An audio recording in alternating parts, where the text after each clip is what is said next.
está pendiente de la entrevista con el doctor Omar Malouk, quien es docente, investigador. Con él vamos a hablar sobre la coyuntura política del país, tantos problemas que hay. Vamos a tocar también el tema de la revocatoria de mandato. ¿Cómo está, doctor? Doctor, un gusto tenerlo aquí en este espacio. Usted siempre será bienvenido. Gracias, Jaime. No tienes idea cómo se me ilumina la cara cuando la veo a Carlita. Doctor, buenos días, bienvenido. Antes de que ingresemos al tema coyuntural político. Antes de que usted continúe, usted no ha querido venir a estudio para vivo. que la conozca en vivo. Claro, yo tengo que ir en vivo y en directo. En vivo. Dicen que en vivo me veo mejor todavía. Claro, más guapa todavía. Uy, qué impresionante. Yo tengo que ir preparado. Una pastilla para el corazón debo tomarme. Doctor, sabe que justamente en estas últimas semanas me he acordado mucho de usted porque yo sé que usted vive en este sector de Ciudad del Sol, creo que se llama, donde pues Sí. cerca de donde ocurrió el asesinato de un abogado, ¿no? La semana pasada.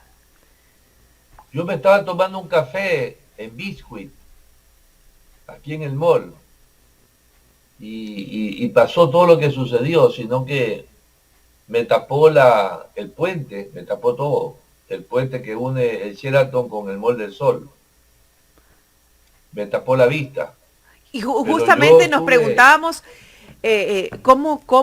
cómo se sintió usted, por supuesto, atemorizado y cómo se está viviendo en este momento la situación en ese sector, ¿no? Un sector que aparentemente, y lo voy a decir así porque aparentemente es seguro, aunque ya hemos venido viendo algunos asesinatos en el sector. Anteriormente fue en un restaurante que queda pasando justamente este hotel al lado. y luego ahí. Sí. Entonces, ¿cómo está esta zona en estos momentos?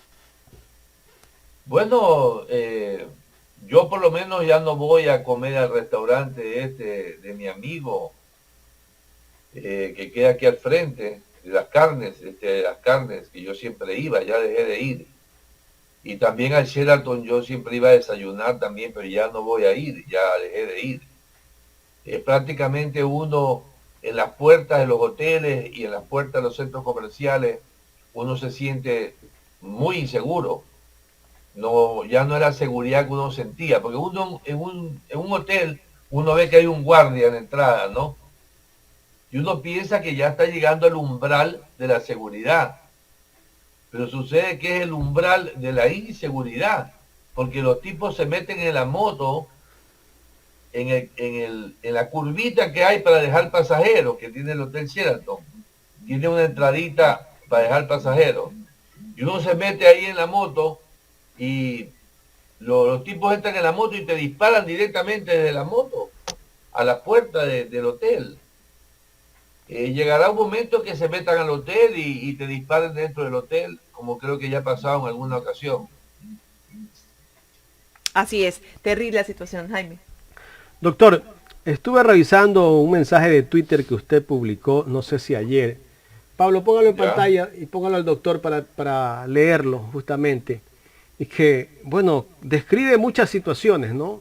Que el presidente de la República se ha ido a Israel pues para encomendarse al Todopoderoso. Tal vez estar en Tierra Santa, pues eso puede ser de que lo ilumine de otra manera el presidente. Me confirma para leerlo y para que la gente también sepa de lo que el doctor Malouk justamente puso en ese Twitter. Me avisa Pablo, si lo tiene, si no lo tiene, Gracias. ya, póngalo por favor, póngalo. A ver, ¿lo ponemos? Bueno, aquí está el mensaje. Dice, lamentos de Guillermo Lasso en el muro de Jerusalén. Usted lo cita, Jehová, dame tiempo para gobernar sin que me saquen. Que suba el petróleo para aumentar las reservas. Que los narcos se maten entre ellos y no jodan más. Que pueda hacer las paces con Jaime Nebot y que no vuelva Rafael. Este mensaje es un poco sarcástico, pero en el fondo dice la verdad, doctor. Totalmente la verdad. Yo conozco a Guillermo Lasso tanto como a Jaime Nebot. A Guillermo Lasso lo conozco de la infancia. Yo sé que esos puntos que están ahí son los remordimientos de conciencia que él tiene. En el Muro de los Lamentos, donde estuve en una oportunidad, tú puedes poner papelitos ahí en los huequitos del muro con los deseos que tú tienes. Esos papelitos luego los recogen, los guardan y los incineran. Pienso que Guillermo Lasso entró al muro siendo un Opus Dei. Observemos esto que es muy importante porque él es Opus Dei. Para entrar al muro tienes que ponerte la toga judía en la cabeza.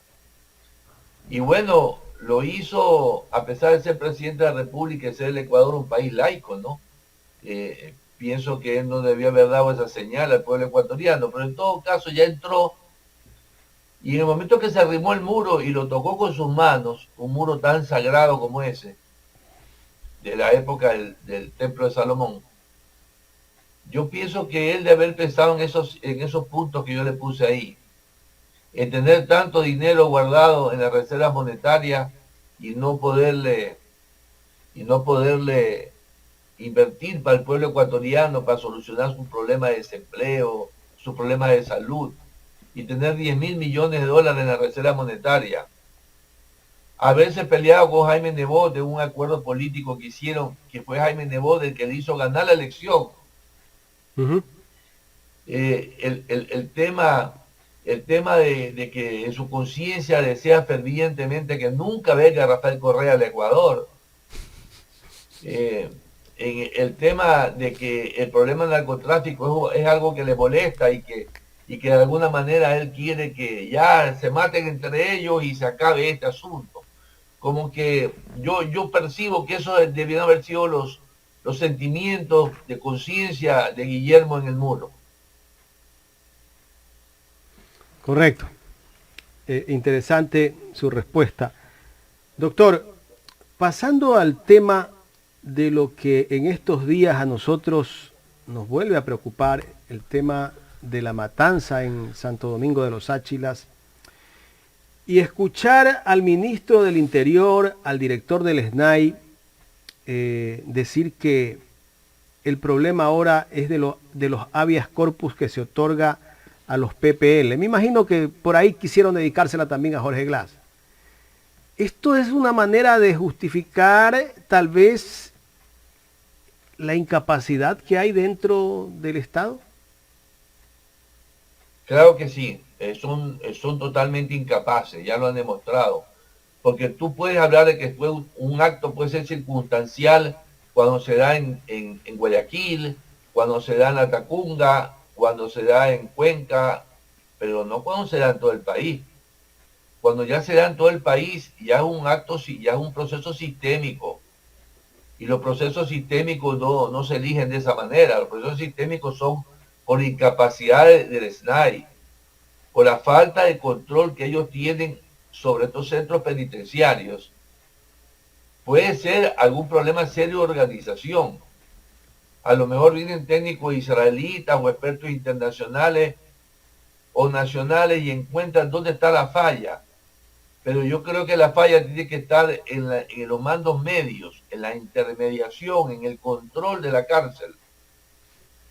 Y entonces estas matanzas selectivas, masivas, de limpieza de carteles, que los unos carteles matan a los otros, es para quedarse con el mercado, para quedarse solo en el mercado. Y por eso que yo puse que a lo mejor Guillermo Lasso está deseando que ya se maten todos entre ellos, porque no se ve una acción del gobierno importante en este problema de las cárceles, y siguen muriendo y muriendo masivamente los presos, muchos de ellos inocentes. Doctor, pero no hay un plan y hemos visto que el gobierno durante todo este tiempo no llegó con un plan de seguridad sabiendo ya lo que estaba pasando, lo que estaba sucediendo en las cárceles, porque no es de ahora, ¿no? Esto también viene desde la época de Moreno, o sea, él estaba consciente de la realidad carcelaria y está consciente también de que esto ha ido debilitando mucho más a su gobierno. ¿Será este un empujón como para que el gobierno ya esté en el piso y podríamos nosotros decir que ya estamos en un estado fallido? Estamos en un estado fallido, pero también tenemos un presidente fallido. y yo le voy a explicar mi análisis personal. El tema es que Guillermo Lasso, como banquero, que ha sido toda la vida, está acostumbrado a sentarse a un escritorio y despachar y despachar y despachar desde el escritorio. Usted sabe que los banqueros tienen una serie de gerentes de staff y un CEO que toma las decisiones y ellos simplemente delegan. Este señor llegó a la presidencia de la República y empezó a delegar. Ah, encárgate de esto, encárgate de aquí, encárgate de acá. Pero él, personalmente, no se ha personificado en la problemática. Y yo le pongo un simple ejemplo. Un León Febres Cordero hubiera metido la cabeza, las patas y los pies y las manos. Igual un Rafael Correa se habría involucrado totalmente. Un Adalá Bucarán estuviera metido en las cárceles peleándola. ¿Y por qué no mencionar otros? Como Lucio Gutiérrez, un coronel, o como otros presidentes que de alguna manera son de acción personal. Guillermo Lasso no es. Guillermo Lasso es un peluconcito financiero, banquero, que firma cheques, que firma documentos y que delega responsabilidades.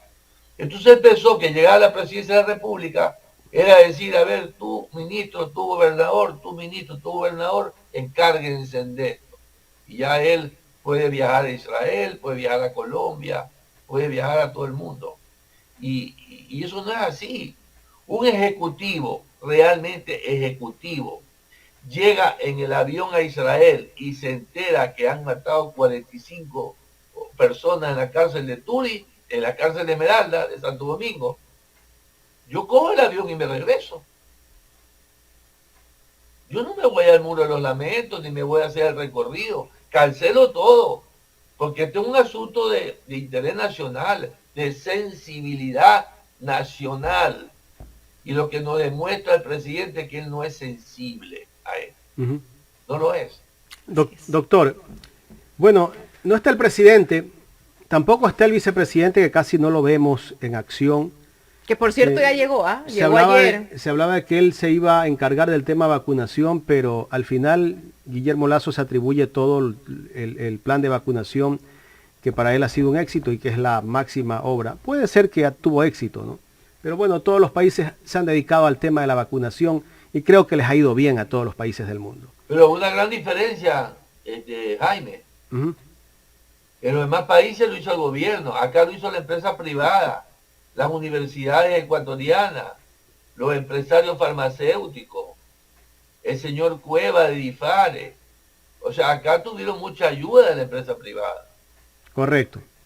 Pero en estos días, con todos los problemas que tiene el Estado, el tema de las muertes, ni siquiera el vicepresidente de la República está acá.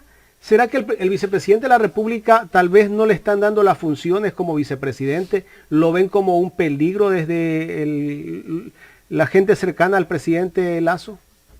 Exacto. No le delegan funciones porque el vicepresidente hace lo que le delega el presidente.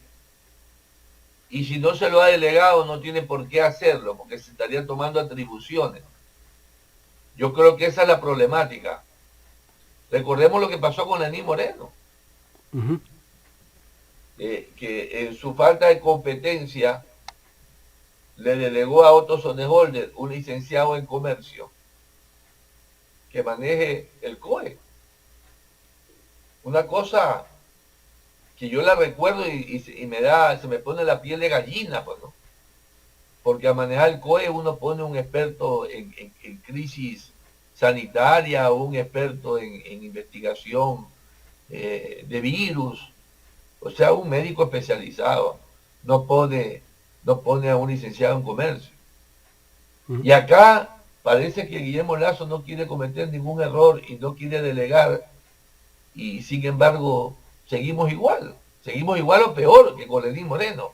Alguien me preguntaba ayer, ¿por qué la popularidad de Guillermo Lasso está igual que cuando se fue Lenín Moreno? Apenas a un año. Y yo le dije, porque es claro que Guillermo Lasso es la continuidad de Lenín Moreno. Y la gente está hastiada de este modelo de lavarse las manos. Correcto. Bueno, pasando a otro tema, doctor. La revocatoria de mandato vemos que va ganando más adeptos y más gente que se está sumando al tema de la revocatoria de mandato.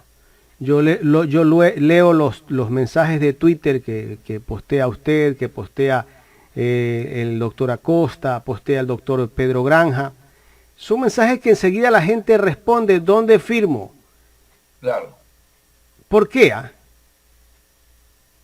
A ver, la popularidad de Guillermo Lasso y la decepción que hay con este gobierno, la popularidad es muy baja y la decepción muy alta. La problemática es que, por un lado, Guillermo Granja quiere él manejar individualmente el asunto y con Jorge Acosta queremos formar un equipo nacional. El 25 de mayo hay que ir a pedir los formularios, pero hay que llevar las pruebas del incumplimiento. ¿Cómo se prueba el incumplimiento? Para probar el incumplimiento, uno no le va a decir al medio de verificación, supongamos que un problema de salud, el medio de verificación, estadística del Ministerio de Salud. Uno tiene que meterse en la página web y buscar la información. Y si no la hay, no tiene cómo probarlo. ¿No? El tema de cumplimientos de estadísticos, si los ministerios no han publicado en sus páginas, si uno le va a pedir al gobierno, deme las pruebas para poderlo revocar, no se las va a dar. Entonces, ahí tenemos una problemática, y esto es un problema de que tenemos que investigar mucho. Un solo investigador o dos investigadores no son suficientes. Yo no voy a ser competente y capaz de poder investigar 50 objetivos específicos del gobierno de Lasso. No lo voy a poder hacer. Entonces, de alguna manera necesitamos trabajar en equipo. Pero el señor Granja vive en Italia y no se lo puede localizar. Pero él está y aquí. Se lo ha mandado, no sé si está aquí, él vive está en aquí, Italia. Sí, está dedicado al tema y justamente ayer me decía que ya creo que van a sumarse a todo el equipo. Ojalá. Sí. Ojalá que Dios lo ilumine y que nos sumemos todos en un solo equipo y hagamos una reunión de una coordinación nacional para poder repartirnos el trabajo. Porque son 50 objetivos específicos. Cada objetivo específico se verifica el cumplimiento en los medios de verificación. Y los medios de verificación son instituciones del Estado. Correcto. De todo lo que... Entonces, el trabajo no es fácil. Ya. De todo lo que usted tal vez... Usted ya tiene en las manos el plan de gobierno de Guillermo Lasso. Sí, hace 15 días. ¿Usted ya ha podido revisar algo de ese plan? ¿Ha analizado algo un poco rápida? De los 50 objetivos específicos, ninguno se ha cumplido. Ya. Pero aquí hay algo, Jaime. El gobierno va a decir, pero es que yo tengo 4 años para cumplirlo. Pero ellos cometieron un error, que en la matriz marcan todos los años, 1, 2, 3, 4, 1, 2, 3, 4. Para los 50 objetivos le ponen la cruz al año 1. Lo que significa que en el año 1 debieron haber cumplido parte de esos objetivos. Y la mayoría no han cumplido nada. Pero en todo caso esto va a ser sujeto a un debate en el Consejo Nacional Electoral. ¿Y la posición del CNE en este momento? ¿Cómo la podemos ver? ¿Si están eficientes en la entrega de los requerimientos tal vez que ustedes van a solicitar? ¿O tal vez hay cierta resistencia? La verdad es que yo, por la experiencia que lo conozco a Guillermo es un tipo transaccional que todo lo transa, todo lo compra, todo lo vende, todo lo negocia. Entonces por ahí nosotros llevamos la de perder. Pero si los partidos políticos apoyan, no involucrándose en el proceso, pero sí empujando la parte política para que se nos entregue la información, posiblemente podamos tener éxito en esa etapa. Ujú. Pero no es tanto, Jaime, el lograr la revocatoria, no es tanto, es la presión que hay que hacer, es la presión que tenemos que hacerle a este flaco para que se despabile, porque parece que él cree que está en el banco, no manejando el Ecuador. Correcto. La verdad que hace un año y unos cuantos días, muchos ecuatorianos pensaban que el Ecuador iba a ser tal vez Dubái o iba a ser Singapur, porque venía la inversión extranjera, venía la reactivación de la economía del Ecuador y venía también la reactivación laboral y que venían más de 30.000 millones de dólares al Ecuador y que iban a poner a funcionar al país como tenía que ser, que iban a bajar las tasas de interés. Y hasta el momento, esa esperanza que tenía la gente después del gobierno de Moreno, que fue un gobierno desastroso, pues estamos viviendo lo mismo. Así es, Jaime, así es. Es una gran decepción, incluso para los que votamos nulo, como mi caso. Es una gran decepción porque yo sí esperaba más de Lazo. Yo esperaba más. Pero bueno, yo me acuerdo cuando era chiquito que le pedí a mi mamá una pelota de básquet. Yo esperaba que me dé una profesional, ¿no? Y me compró en la bahía una pelota de plástico que rebotaba hasta el techo. Esa es la más grande desilusión de mi vida. Y este gobierno es la otra, porque realmente el Ecuador está muy mal en estos momentos por culpa de un gobierno que no ha sabido hacer las cosas. Y después uno se hace una pregunta, dice, ¿no? ¿Por qué un hombre que ha tenido tanto éxito en la banca no tiene el éxito administrando un país? Porque son dos cosas totalmente diferentes, el mercado financiero y el mercado de bienes. El país no se lo administra solamente financieramente, se lo administra en el mercado de bienes, de los servicios públicos, en el mercado de la producción petrolera, energía, agua potable, construcción de carreteras, ministerios de la producción, agricultura. Entonces este señor vivió en una burbuja financiera toda su vida. Cuando íbamos a Finansur, en la época que Finansur era lo más bacán, lo más chévere, con Danilo Carrera ahí, íbamos a Finansur con Jorge Gallardo, con Juan Falconi, con amigos comunes, a visitar a Danilo Carrera. El que nos servía los tragos era Guillermo Lazo. El flaco, oye flaco, pásate unos tragos.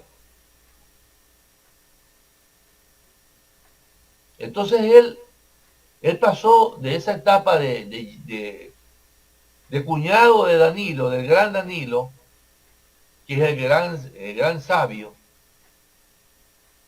pasó a ser dueño de un banco y sentarse como CEO, presidente del directorio, en una oficina, y ahí pasó toda su vida, en una cáscara de nuez. Doctor, ¿por qué Guillermo Lazo no se ha rodeado del mejor equipo de trabajo y en cuanto a ministros de Estado? ¿Por qué? Porque si tienes un buen equipo, funciona. Muy buena, esa pregunta es muy buena. Esa es la mejor pregunta que me han hecho. Él tiene un equipito que lo formó para mandarlo a la Fundación Francisco Marroquí en Centroamérica, y luego lo mandó a Washington University a estudiar el modelo neoliberal. Y él estaba obsesionado con ese modelo y con esos niños que él formó, que ahora ya no son niños, tienen 40 años. Te estoy hablando de Pablo Arosemena, Eduardo Bonilla, Aparicio Caicedo. Y esos jóvenes no tienen experiencia. Pablo estuvo en la Cámara de Comercio puesto por los grandes empresarios, es decir, un comodín. Pero realmente no han vivido el sector productivo, me explico, no han pisado la agricultura, no han pisado la industria, no han pisado, él no buscó los pesos pesados, ¿no? Él no buscó los pesos pesados, él buscó su equipito ideológico, y ese equipito ideológico es el que está fracasando.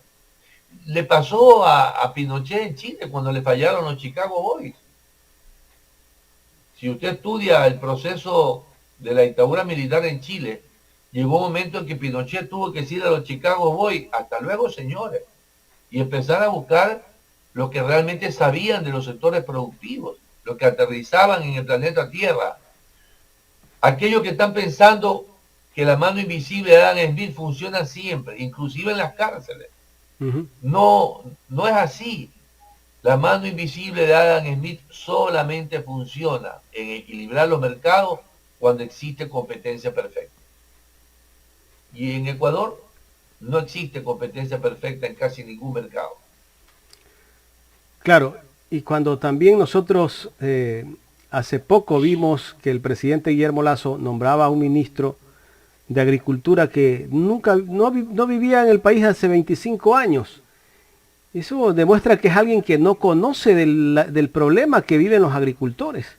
Así y que al final se fue mandándolo, diciéndole algunas verdades, ¿no? No sé si usted vio el audio que se filtró del ministro. Sí, lo escuché. Ya no estoy yo, hagan lo que se jodan. Es que Jaime, mire, yo le pongo un ejemplo que demuestra cómo piensa Guillermo Lasso. Él en campaña sin conocer, sin conocimiento de causa, dijo, hay que eliminar el CENESID. Cuando llegó y se dio cuenta que no podía eliminar el CENESID. Entonces este señor viene de la teoría absoluta, de las buenas intenciones, y se da contra las paredes de la realidad nacional, se da contra muros. Por eso es que yo esperaba que en el muro de los lamentos por lo menos se peguen unos 20 cocachos ahí contra la piedra. Porque no hay derecho de que Ecuador sea el país más rezagado en salir de la pandemia. Solamente le ganamos a Venezuela. Todos los demás países ya salieron de la pandemia, ya recuperaron la caída del Producto Interno Bruto el año 2020. Nosotros estamos a la mitad de camino todavía. No llegamos al Producto Interno Bruto el año 2019. 2018 diría yo, porque el 2019 el crecimiento fue cero. Entonces, esa incapacidad para ver con profundidad los problemas y resolver nos está haciendo mucho daño. Por eso es que lo mejor es la revocatoria de mandato, pero es lo más difícil. Es lo más difícil, porque hay que recoger 1.940.000 firmas. Ingeniero, pero lo que no entendemos nosotros, yo no soy experto en temas económicos, pero creo que manejo cierta economía dentro de los escuálidos recursos que tenemos ahora los ecuatorianos. Teniendo dinero el Estado, teniendo más de 10.000 millones de dólares en Reserva Monetaria Internacional, se incrementó el tema de cobro de impuestos, ¿por qué Guillermo Lasso no invierte en el Estado ahorita que necesita recursos? Las cárceles le bajaron el presupuesto de 154 millones de dólares a 54 millones, le quitaron 99 millones de dólares. En el sector de educación superior está ocurriendo lo mismo. Y una serie de instituciones del Estado no están funcionando porque no hay recursos. Y cuando no funcionan, hay que buscar la culpa de alguien. cúlpalo a Correa. O ahora cúlpalo a los jueces, porque los jueces están dando los habeas corpus.